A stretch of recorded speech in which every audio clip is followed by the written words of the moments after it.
आप देख रहे हैं इंडिया टाउन न्यूज, भारत की बात।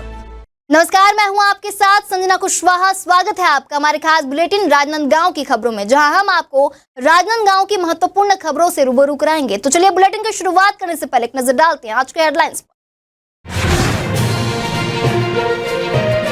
100 साल पुरानी परंपरा जीवित, लगभग 40 झांकियां सजी, कड़े सुरक्षा इंतजामों के बीच निकली गणेश शोभा यात्रा।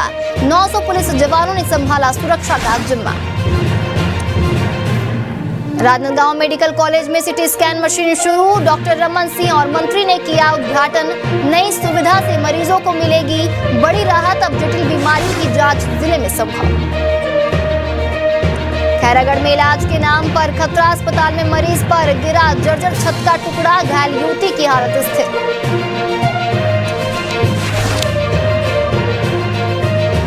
चंद्र ग्रहण पर मंदिरों के पट बंद, पूजा पाठ पर अस्थायी रोक, कल सुबह विधि विधान से खुलेंगे पट।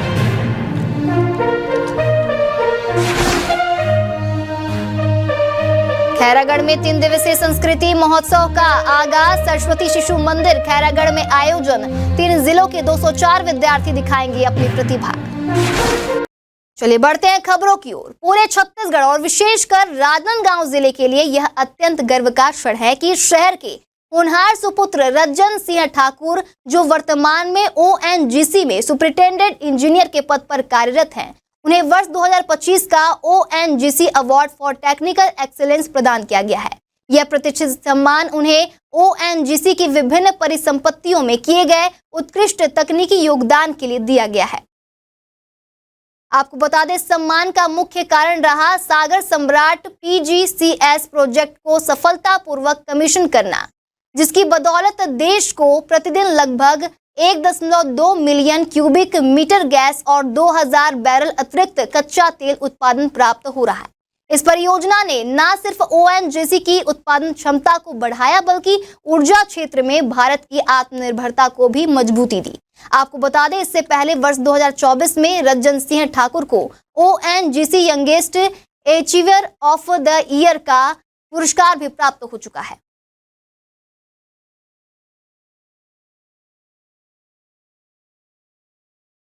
स्वच्छ भारत मिशन 2.0 के अंतर्गत नगरीय प्रशासन एवं विकास विभाग रायपुर द्वारा प्रदेश के नगरपालिका अध्यक्षों और मुख्य नगरपालिका अधिकारियों का अध्ययन भ्रमण आयोजित किया गया। इसी कड़ी में खैरागढ़ नगरपालिका अध्यक्ष और मुख्य नगरपालिका अधिकारी ने सूरत नगर निगम में 3 दिवसीय प्रशिक्षण लिया। इस भ्रमण के दौरान प्रतिनिधि मंडल ने सूरत नगर निगम की ठोस और तरल अपशिष्ट प्रबंधन प्रणाली का गहन अध्ययन किया। सूरत के सफाई मॉडल और नवाचारपूर्ण तकनीकों ने प्रतिनिधियों को खासा प्रभावित किया। इस संबंध में अध्यक्ष गिरजानंद चंद्राकर ने बताया कि सूरत नगर निगम पूरे देश में स्वच्छता के लिए एक उदाहरण है। हमने वहां से जो सीखा है उसे खैरागढ़ की सफाई व्यवस्था को सुदृढ़ करने में प्रयोग करेंगे। तो हम सभी नगरपालिका अध्यक्ष और सीएमओ, हमारे राज्य सरकार के मंत्री, नगरीय निकाय मंत्री अरुण साव जी के निर्देशानुसार हम लोग सभी वहाँ सूरत महानगर निगम पहुँचे थे और हमारा 1 तारीख को विजिट शुरू हुआ था और 3 तारीख को ख़त्म हुआ था।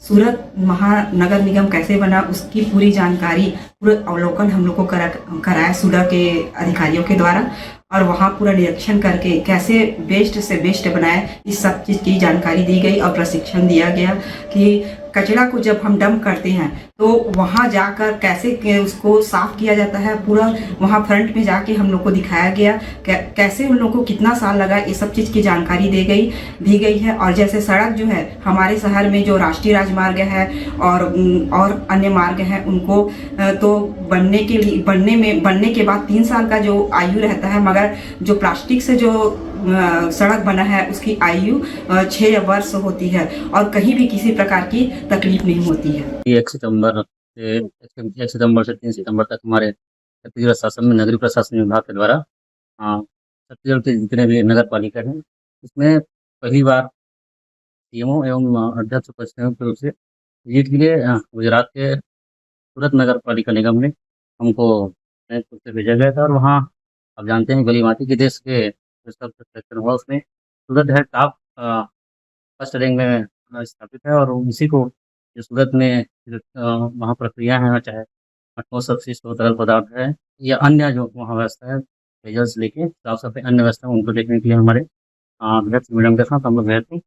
और निश्चित ही वहाँ बहुत सारे ऐसे कार्य हैं जो हमारे नगर पालिका हम लोग संयुक्त रूप से करने का प्रयास करते हैं। एज़ अ नगर पालिका सीएमओ के रूप में सबसे पहले मेरा प्राथमिकता है कि जो नगरवासी को मूलभूत सुविधा होना चाहिए, चाहे पेयजल हो, वहाँ बिजली हो, साफ-सफाई, यही हमारी शहर शहर की प्राथमिकता सुविधा हो। बाद में अपन अधोसंरचना इंफ्रास्ट्रक्चर में ध्यान देंगे।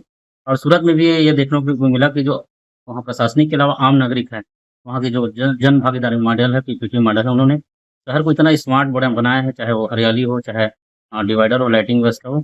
बहुत ही सुंदर और व्यवस्थित शहर है। निश्चित रूप से हम कम बजट में यहाँ जो सूरत से लेकर जो देखने को मिला है, उनको यहाँ भी इम्प्लीमेंट करने का प्रयास करेंगे। और निश्चित ही शहर को, हमारे नगर पालिका खैरागढ़ को, जब अगली बार जब स्वच्छ सर्वेक्षण होगा तो आप लोग के माध्यम से पूरे शहर की टीम के साथ प्रशासनिक हो, हमारे जितने भी जनप्रतिनिधि हो और पूरे आम नागरिक के साथ हम लोग निश्चित ही छत्तीसगढ़ में हम भी प्रयास करें कि खैरागढ़ का नाम हो और देश में भी हमारा एक स्वच्छता रैंक में अच्छा हमारा रैंक बने।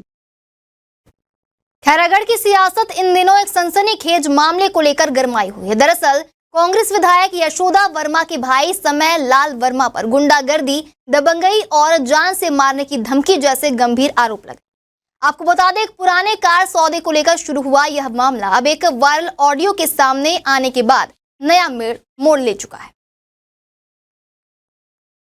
जानकारी के मुताबिक 1.5 साल पहले मोहम्मद यासिन नामक युवक ने समय लाल वर्मा से कार 1,15,000 रुपए में खरीदी थी। सौदे के बावजूद आज तक कार का नामांतरण यानी कि ट्रांसफर नहीं किया गया। यासिन के कई बार निवेदन किया, फोन भी लगाए, लेकिन समय लाल ने बात सुनने से साफ इनकार कर दिया। अब जो ऑडियो वायरल हुआ है उसने मामले की गंभीरता को कई गुना बढ़ा दिया है। ऑडियो में समय लाल खरीदार को अश्लील गालियां देते हुए और जान से खत्म करने की धमकी देता सुनाई दे रहा है। इस धमकी से यासिन और उसका परिवार खौफ के साए में जी रहा है। उनका कहना है कि उन्हें अब अपनी जान की सुरक्षा को लेकर गहरी चिंता है। मैंने थाना खैरागढ़ में शिकायत की है। विधायक यशोदा वर्मा का भाई समयलाल वर्मा मेरे को जान से मारने की धमकी दिया है। मुझे कहा कि मैं तेरे को बीच सड़क में काट दूंगा और मुझे ये भी बोला, क्या बोलते हैं, मैं अपने गोदाम में तेरे को घुसा के शटर बंद करके नंगा करके मारूंगा, जिससे मेरा परिवार पूरा डरा हुआ है। क्या मामला? मामला ये है कि मैंने उससे गाड़ी खरीदी थी 1 वर्ष पहले, 1 वर्ष से भी ज़्यादा हो रहा है, और उसका नाम ट्रांसफ़र नहीं करने जा रहा है वो। मैं कई बार उसके पास जा चुका हूँ, लेकिन नाम ट्रांसफ़र नहीं करूँगा करके मुझे धमकी दी। क्या बोलता है? वो ये बोलता है, नहीं करूँगा, तू मेरा जो क्या उखाड़ सकता है, जो उखाड़ना उखाड़ ले, और 10,000 रुपये देगा तब मैं जाऊँगा नाम ट्रांसफ़र करने। 10,000 रुपये की उगाही मांगा है। गाड़ी मेरे पास था सर जी, रेड की गाड़ी था वो 2011 मॉडल का। 1-1.5 साल पहले मैंने उनको 70,000 में आसिफ उमन को बेचा था मैं, जिनका मैं 60,000 रुपये ले चुका हूँ। 10,000 रुपये उनका बाकी था। बाकी जो 10,000 का रकम था वो नाम ट्रांसफ़र के समय दूँगा करके बोले थे। नाम ट्रांसफ़र के लिए 1-2 बार मुझे बोले, लेकिन मेरे क्या समय नहीं निकल पाया, इसीलिए मैं नहीं जा पाया। अब ये 4-5 दिन परसों नरसों की घटना था। बोले कि भैया आपकी गाड़ी में कोई ठूक गया है, जिनमें खत्म हो गए कोई आदमी। बोले कि चलो ठीक है, अब मेरे नाम से तो है, जो भी जैसा भी होता है देखेंगे इसको, ऐसा करके। फिर दूसरे दिन आया, फिर बोले दिया खत्म नहीं हुआ है, उसका हाथ पैर टूट गया। जो हाथ पैर टूटा है ना, उनको पुलिस वाले ने बहुत ज़्यादा मारे जो चला रहे थे उनको, तो भी हॉस्पिटल में भर्ती। मैं बोला जो भी जैसा भी लगता है यार, सेटलमेंट करके देख उसको, ताकि लिखा दें करके। क्या सेटलमेंट करूँगा भैया, वो तो मान नहीं रहे हैं, पुलिस वाले लोग मान नहीं रहे हैं, ऐसा वैसा करके। फिर मैं अपने पीएसओ से बात करवाया था कि ये नंबर में देखो करके, तो बोले नहीं सर जी ऐसा कोई घटना नहीं हुआ है। हम लोग चेक पोस्ट में गाड़ी लगाए थे, तो अपना आरसी बुक वगैरह चेक कर रहे थे, ऐसा वैसा करके, तो उनके पास नहीं था, इसलिए हम लोग अंदर करा दिए। बाकी ऐसा कोई प्रकार से घटना नहीं हुआ है। लेकिन अगर इस रिपोर्ट के नियम से अगर कहीं विधायक मैडम के ऊपर कहीं आरोप लगा रहे हैं तो ये गलत बात है, ठीक नहीं है। मुझे राजनीतिक नेतागिरी से कोई, मेरे को उनका अलग है, मेरा अलग है। अब ऑडियो हम लोग को जो सुनाया है उसमें आप उसको जान से मारने की नहीं सुनाया, लेकिन सुनाने के उसके कारण कुछ और है, वो तो मैं रिकॉर्डिंग नहीं देता हूँ। यही बात एकदम फर्जी मेरे को बोले ना, वो फर्जी बोले कि मर गए, हाथ पैर टूटा है, और मोर नाम से भी रिपोर्ट दर्ज है, जबकि वहाँ एक ककरो नाम से रिपोर्ट दर्ज नहीं है। क्या मैं भी एकदम दहशत में आ गया था जी, मैं भी इसके नाम से, मेरा तो आत्महत्या करने का मन कर रहा था, बता रहे जिस टाइप के मेरे को बात बोले। राजनांदगांव शहर में देर रात तक झांकी के दौरान लोग नाचते गाते नजर आए, लेकिन दूसरे दिन सुबह शहर के व्यस्ततम मार्गों पर अजीब सा सन्नाटा देखा गया, जहां झांकी के बाद गुड़ाखू लाइन, सदर बाजार, कामठी लाइन समेत कई प्रमुख सड़कें पूरी तरह से सुनसान रही। इस वजह से दुकानें भी खुली नहीं थी, जिससे व्यापारिक गतिविधियों में ठहराव आया। वहीं स्थानीय लोगों का कहना है कि झांकी के बाद थके हारे लोगों ने आराम करना ज्यादा पसंद किया, जिससे सड़कें खाली नजर आई। इसके अलावा कुछ व्यापारियों ने छुट्टी भी ली थी। प्रशासन ने भी सुरक्षा और साफ सफाई के लिए काफी इंतजाम किए थे, जिससे अगले दिन सड़कें खामोश रहीं। आज साल का आखिरी चंद्र ग्रहण लगने के कारण जिले के सभी प्रमुख मंदिरों के पट श्रद्धालुओं के लिए बंद कर दिए गए हैं, जहां धार्मिक परंपराओं के अनुसार ग्रहण के दौरान मंदिरों में पूजा अर्चना वर्जित मानी जाती है, इसलिए सभी मंदिरों को विधिवत बंद किया गया है। खगोलविदों के अनुसार यह चंद्र ग्रहण आंशिक चंद्र ग्रहण है, जिसका प्रभाव आमजन पर सीमित रहेगा। पंडितों का कहना है कि यह ग्रहण छोटे बच्चों, बुजुर्गों और बीमार लोगों पर प्रभाव नहीं डालेगा। ग्रहण समाप्त होने के बाद मंदिरों में सुबह विशेष विधि विधान के साथ शुद्धिकरण और पूजा अर्चना की जाएगी, जिसके बाद ही मंदिरों के पट दोबारा खुले जाएंगे और सामान्य पूजा पाठ शुरू होगी। यह खंडग्रास चंद्र ग्रहण है, जो साल का आखिरी ग्रहण है, जो भारत में मान्य है, दृश्य है, दिखाई देगा। इसके पहले भी और ग्रहण थे, लेकिन जो भारत में अमान्य थे। यह ग्रहण चंद्र ग्रहण जो है, इसका सूतक अभी दोपहर 12:57 से प्रारंभ हो जाएगा। 12:57 में सूतक लगेगा। रात्रि 9:57 में स्पर्श करेगा, मतलब ग्रहण छुएगा। मध्य में आएगा 9:41 पर। रात्रि 9:41 पर ग्रहण जो है मध्य में रहेगा और इसकी मोक्ष होगी रात्रि 1:26 पर। इससे ग्रहण के समय में जो सूतक लगता है, उससे पहले सभी लोगों को अपने घर का पानी, बर्तन जो है साफ सफाई करके रख देना चाहिए। भोजन वगैरह पहले कर लेना चाहिए। इसमें 3 लोगों को विशेष छूट मिला हुआ है। पहला है रोगी, दूसरे हैं बच्चे, तीसरे हैं वृद्धावस्था। इन तीनों के लिए यह ग्रहण में सूतक मान्य नहीं रहेगा, ऐसा ज्योतिषाचार्य जी लोग जो बताते हैं, उनके हिसाब से यह चंद्र ग्रहण जो है साल का आखिरी ग्रहण है और बहुत अच्छे तरीके से हो रहा है, क्योंकि इधर हमारे आज बप्पा जी भी जा रहे हैं और उधर ग्रहण का प्रवेश हो रहा है। तो विघ्नहर्ता जो है आज जा रहे हैं, तो सबका विघ्न हरते हुए जाएंगे, इसलिए आप लोगों को चिंता करने की जरूरत नहीं है। ग्रहण जैसे आता है वैसे आएगा और जैसे जाता है वैसे चले जाएगा। लोगों को नुकसान नहीं होगा, बस थोड़ा सा पालन करना पड़ता है। कोई पालन अपने भी करना है। मंदिर का पट अभी 12:30 बजे हम बंद कर देंगे, अभी दोपहर में, और ये मंदिर का पट जो है अब सवेरे 4 बजे खुलेगा। राजनांदगांव में कल का दिन ऐतिहासिक रहा, जहां अटल बिहारी वाजपेयी स्मृति चिकित्सा महाविद्यालय में विधानसभा अध्यक्ष एवं विधायक डॉक्टर रमन सिंह ने भारत रत्न पूर्व प्रधानमंत्री अटल बिहारी वाजपेयी की प्रतिमा स्थापना हेतु भूमि पूजन किया है, जहां इस मौके पर बड़ी संख्या में जनप्रतिनिधि, विद्यार्थी और गणमान्य नागरिक मौजूद रहे।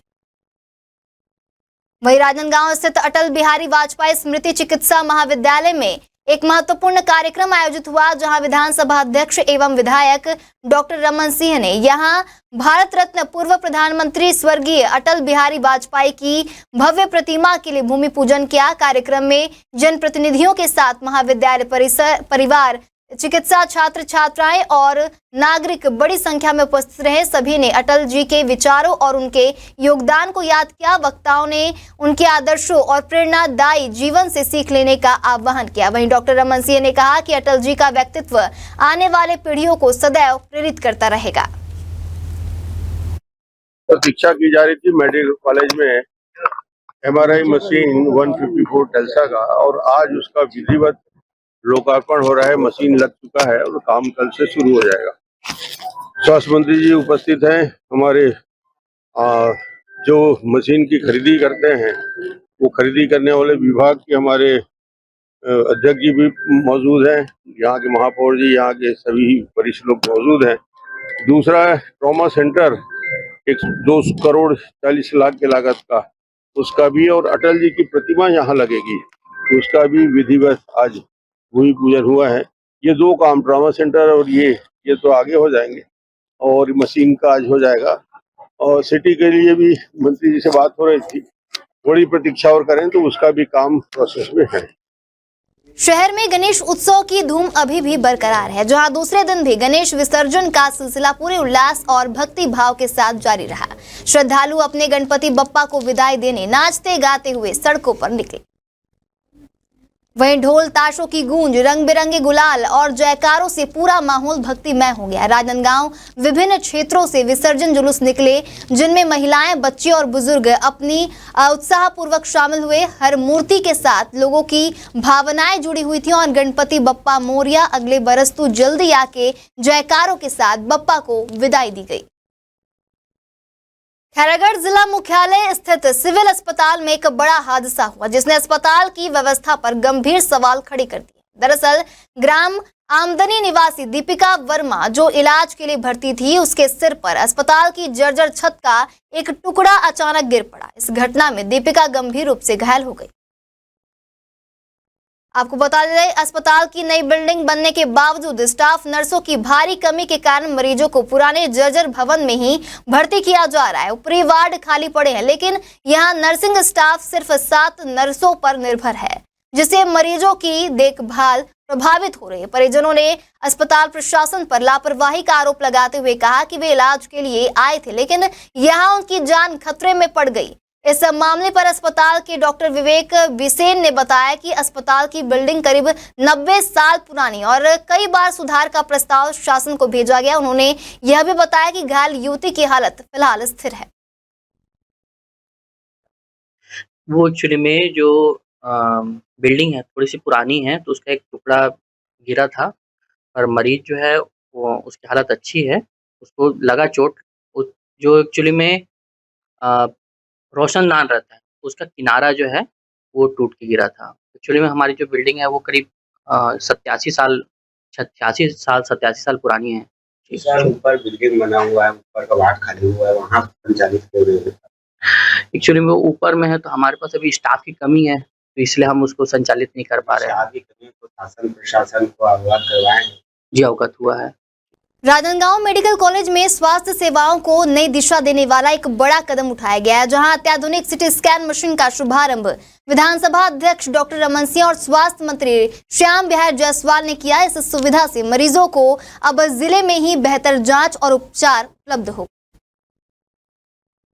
भारत रत्न स्वर्गीय अटल बिहारी वाजपेयी स्मृति चिकित्सा महाविद्यालय राजनांदगांव में आधुनिक सिटी स्कैन मशीन का लोकार्पण किया गया, जहां विधानसभा अध्यक्ष डॉक्टर रमन सिंह और प्रदेश के स्वास्थ्य मंत्री श्याम बिहारी जायसवाल ने संयुक्त रूप से फीता काटकर मशीन का उद्घाटन किया। इस मौके पर जनप्रतिनिधि, चिकित्सक और आम नागरिक बड़ी संख्या में उपस्थित रहे। वहीं कॉलेज प्रशासन ने बताया कि मशीन के शुरू होने से गंभीर और जटिल बीमारियों की जांच जिले में ही संभव होगी, जिससे मरीजों को बाहर जाने की जरूरत नहीं पड़ेगी। यह सुविधा आम जनता को सस्ती और सुलभ स्वास्थ्य सेवाएं उपलब्ध कराएंगी। की जा रही थी मेडिकल कॉलेज में MRI मशीन 154 टेस्ला का, और आज उसका विधिवत लोकार्पण हो रहा है। मशीन लग चुका है और काम कल से शुरू हो जाएगा।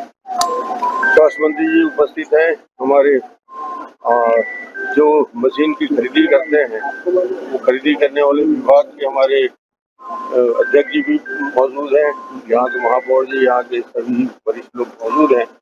दूसरा ट्रॉमा सेंटर 2 करोड़ 40 लाख की लागत का, उसका भी, और अटल जी की प्रतिमा यहाँ लगेगी, उसका भी विधिवत आज भूमि पूजन हुआ है। ये 2 काम, ट्रॉमा सेंटर और ये तो आगे हो जाएंगे, और मशीन का आज हो जाएगा। और सिटी के लिए भी मंत्री जी से बात हो रही थी, थोड़ी प्रतीक्षा और करें तो उसका भी काम प्रोसेस में है। खबर है जहां छुरिया सामुदायिक स्वास्थ्य केंद्र द्वारा रजत जयंती के उपलक्ष्य में 8 सितंबर को जनपद पंचायत परिसर में एक निःशुल्क स्वास्थ्य शिविर एवं रक्तदान शिविर का आयोजन किया जा रहा है, जहां विभिन्न बीमारियों की निःशुल्क जांच और उपचार की सुविधा उपलब्ध कराई जाएंगी। वहीं विशेषज्ञ चिकित्सकों की टीम द्वारा प्रत्येक मरीज की जांच की जाएगी और आवश्यकता अनुसार निःशुल्क इलाज और परामर्श प्रदान किया जाएगा। इस संबंध में सामुदायिक स्वास्थ्य केंद्र के बीएमओ ने जानकारी देते हुए बताया कि शिविर की सभी तैयारियां पूरी कर ली गई। उन्होंने क्षेत्रवासियों से अपील की है कि वे इस अवसर का लाभ उठाएं और शिविर में ज्यादा से ज्यादा संख्या में उपस्थित होकर स्वास्थ्य लाभ प्राप्त करें। प्रधानमंत्री नरेंद्र मोदी द्वारा हाल ही में घोषित नई जीएसटी 2.0 को भाजपा नेता एवं पूर्व जिला संयोजक विवेक मोनू भंडारी ने जनता के लिए एक ऐतिहासिक और क्रांतिकारी उपहार बताया है। मोनू भंडारी ने कहा कि इस फैसले से न सिर्फ महंगाई पर लगाम लगेगी बल्कि देश के छोटे व्यापारियों को भी नई ऊर्जा मिलेगी।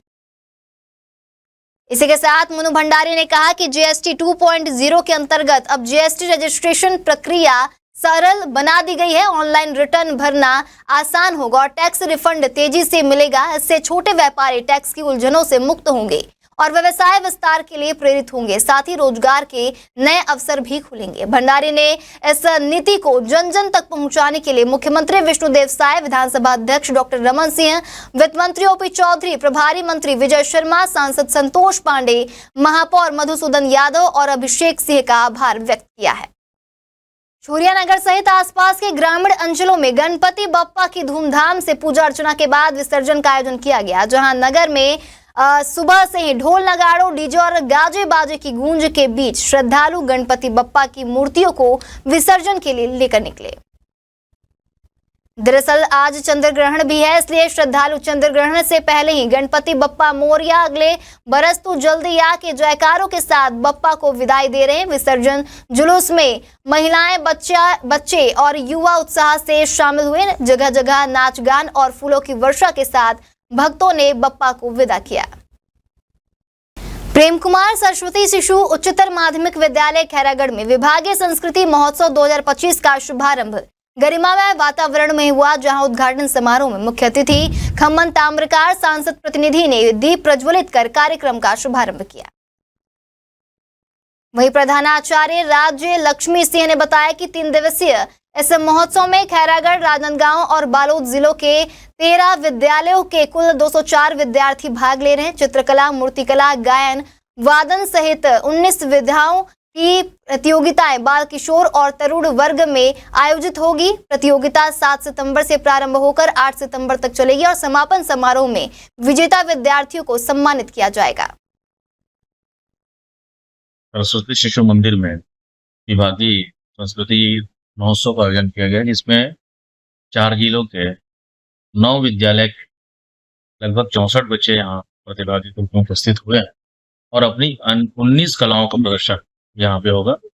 और जैसे जानकारी मिला है उस हिसाब से विभागीय के बाद इनका राज्य स्तर पे जो प्रतिभागी चयन होगा, राज्य स्तर पर उनका चयन इसी कार्यक्रम में आज उपस्थित। 3 दिवसीय संस्कृति महोत्सव का आयोजन खैरागढ़, राजनांदगांव, गंडई जिला, बालोद जिला और राजनांदगांव जिला, यहाँ के सरस्वती शिशु मंदिर के पढ़ने वाले विद्यार्थी प्रतियोगिता 3 समूह में है, जिसमें बाल वर्ग, किशोर वर्ग और तरुण वर्ग। कुल संख्या 204 है। इसमें 19 प्रकार की विधाएं, रंगोली है, चित्रकला है, निबंध है, मूर्तिकला है, गायन, वादन, ये सब मिला करके तीनों विभाग में, तीनों पद में कुल 19 प्रकार की कार्यक्रम संपन्न हो गए हैं। आज हमारा उद्घाटन का कार्यक्रम हुआ, प्रथम दिवस। इसके पश्चात समापन का कार्यक्रम हमारा 8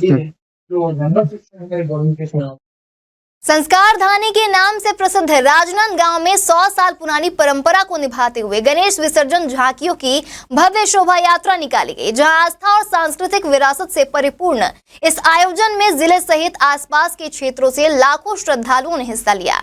सुबह से ही मौसम ने भी आयोजन का भरपूर साथ दिया। वहीं तेज धूप और साफ आसमान के कारण श्रद्धालुओं का सैलाब शहर की सड़कों पर उमड़ पड़ा। लगभग 40 झांकियां नगर के विभिन्न मार्गों से गुजरती हुई भक्तों के लिए आकर्षण का केंद्र बनी रही। वहीं भीड़ को नियंत्रित करने के लिए प्रशासन ने कड़े सुरक्षा इंतजाम किए थे। शहर के मुख्य मार्गों को छोड़कर कई रास्तों पर यातायात बंद कर दिया गया था, जिससे लोगों को असुविधा भी हुई।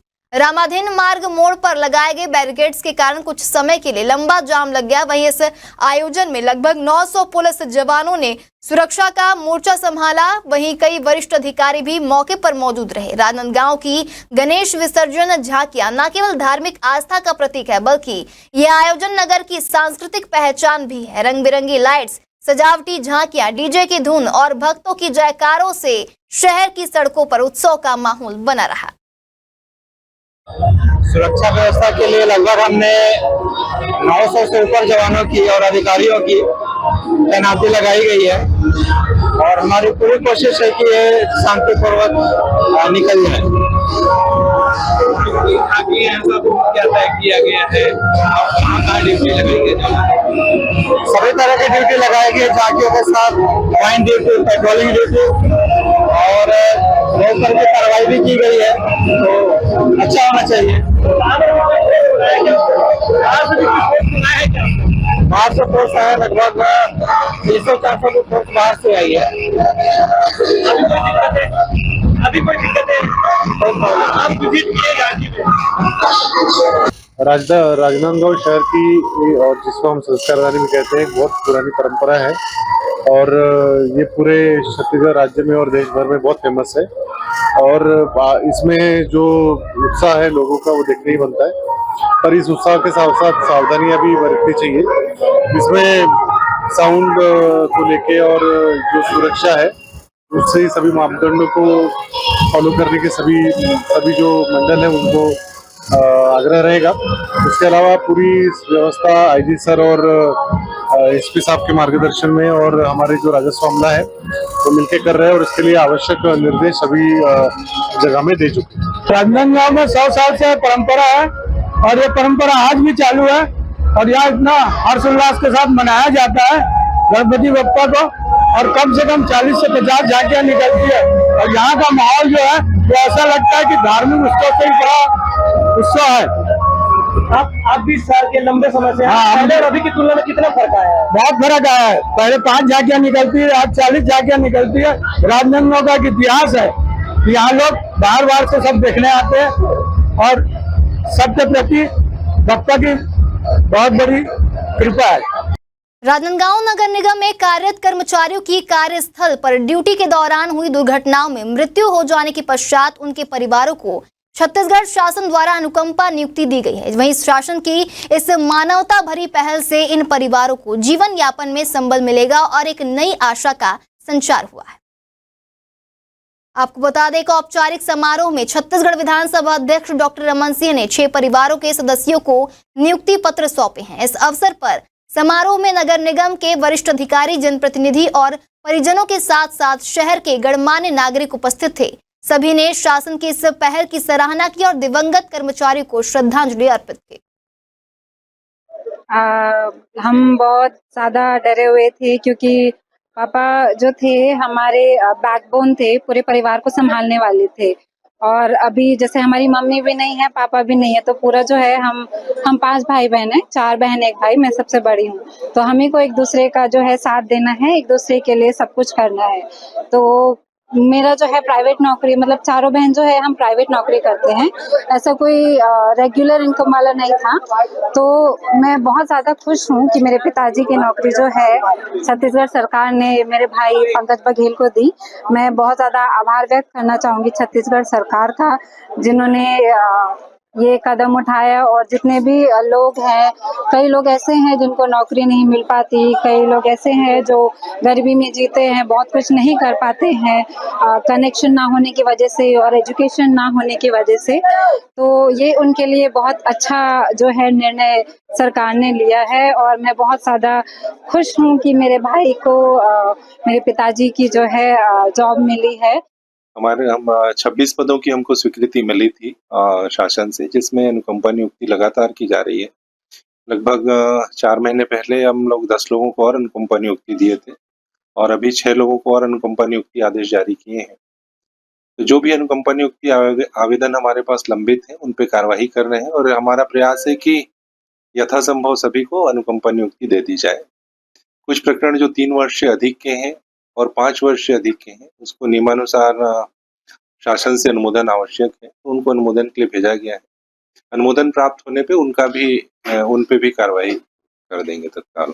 मोहला मानपुर अंबागढ़ चौकी जिले की पुलिस ने जिले में स्थायी वारंट तामीली को लेकर चलाए गए विशेष अभियान के तहत 1 महीने के भीतर रिकॉर्ड 50 वारंट तामील कर एक नया कीर्तिमान स्थापित किया। आपको बता दें इस उपलब्धि से 20 साल से फरार एक नक्सली आरोपी की गिरफ्तारी भी शामिल।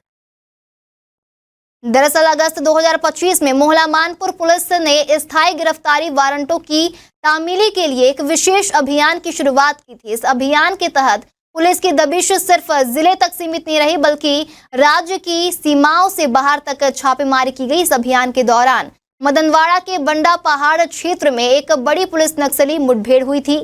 इस मुठभेड़ में मारे गए कुख्यात नक्सली विजय रेड्डी और लोकेश सलामी के भी वर्षों पुराने स्थायी गिरफ्तारी वारंट तामील कर उन्हें न्यायालय में प्रस्तुत किया गया है। जिले के गठन के बाद से अब तक यह सबसे बड़ा और सफल वारंट तामीली अभियान माना जा रहा है।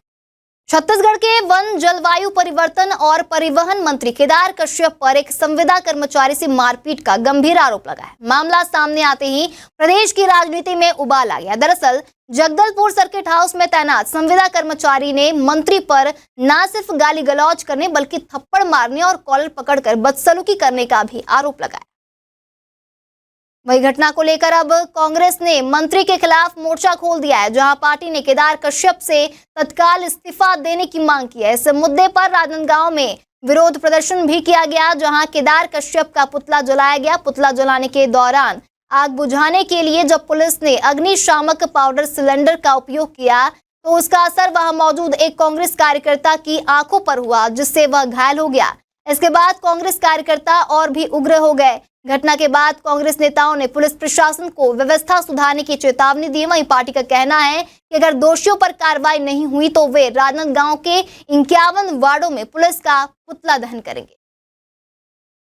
भाजपा के कैबिनेट मंत्री केदार कश्यप, जिन्होंने अपने ऐशो आराम के लिए किसी गरीब पे वार किया, ये भाजपा की फितरत है। केदार कश्यप के आज के ही केस में पूर्व भी मंत्री थे तो उसमें भी भ्रष्टाचार के किस तरह शिक्षा का दुरुपयोग कर अपनी साली के एग्जाम में बैठाया, तो वो भी प्रकरण है। आज फिर से गेस्ट हाउस में किस तरह लोगों को मारना पीटना, अपनी सुविधा के लिए मार पड़, ये सरकारी तंत्र का दुरुपयोग करते हैं। गरीबों की इनके लिए कोई भावना नहीं। इस तरह की हरकतें कैबिनेट मंत्री के लिए शर्मनाक है। भाजपा इस प्रकार हरकत करती है। केदार कश्यप जी को जिम्मेदारी लेते हुए इस्तीफा देना चाहिए। गणेश विसर्जन झांकी के दौरान उपद्रव करने वाले 28 लोगों के खिलाफ राजनांदगांव की बसंतपुर थाना पुलिस ने सख्त कार्रवाई करते हुए उन्हें गिरफ्तार किया। इनमें से 2 आरोपियों को चाकू लेकर भीड़ में घूमते पाए जाने पर आर्म्स एक्ट के तहत और 26 अन्य को झांकी के दौरान अशांति फैलाने के आरोप में गिरफ्तार किया गया। वहीं गणेश विसर्जन झांकी के दौरान मुखबिर से सूचना मिली कि कुछ युवक चाकू लेकर लोगों में भय फैलाने की कोशिश कर रहे हैं। इस पर पुलिस ने तुरंत कार्रवाई करते हुए 2 आरोपियों कुलेश्वर यादव और सेम्यू पीटर को गिरफ्तार करके उनके पास से चाकू जब्त किया है। वहीं झांकी के दौरान भीड़ में अशांति फैलाने, हंगामा करने और शांतिपूर्ण माहौल को बिगाड़ने की कोशिश करने वाले 26 अन्य युवकों को भी गिरफ्तार कर जेल भेजा दिया गया है। हमारे खास बुलेटिन राजनांदगांव की खबरों में फिलहाल इतना ही। तमाम खबरों के लिए बने रहिए इंडिया टाउन न्यूज के साथ। नमस्कार। आप देख रहे हैं इंडिया टाउन न्यूज, भारत की बात।